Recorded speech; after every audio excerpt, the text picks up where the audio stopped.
રાજકોટમાં ધોધમાર વરસાદ વરસી રહ્યો છે। રાજકોટ શહેરમાં અડધાથી પોણા ઇંચ વરસાદ। ભારે વરસાદથી વાહન ચાલકો પરેશાન। કાલાવાડ રોડ, યુનિવર્સિટી રોડ સહિતના વિસ્તારોમાં વરસાદ। ગોંડલ રોડ, ઢેબલ રોડ અને મવડ વિસ્તારમાં પણ કમોસમી વરસાદ વરસ્યો છે। તો હવામાન વિભાગની આગાહી અન્ય હવે રાજકોટ શહેરમાં ધોધમાર વરસાદ ખાબક્યો છે। વરસાદને કારણે રાહદારીઓ, વાહન ચાલકોને ભારે હાલાકીનો સામનો કરવો પડી રહ્યો છે। કાલાવાડ રોડ, યુનિવર્સિટી રોડ વિસ્તારમાં વરસાદ ખાબક્યો છે।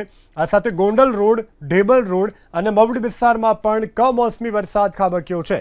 એકાએક વાતાવરણમાં પલટો આવ્યો અને પલટા બાદ કાળા ડિબાંગ વાદળોની વચ્ચે આભમાંથી વરસાદ વરસ્યો છે। તો આ દ્રશ્યો રાજકોટ શહેરના આપણે બતાવી રહ્યા છીએ કે જ્યાં વિવિધ વિસ્તારોમાં કમોસમી વરસાદ વરસ્યો છે।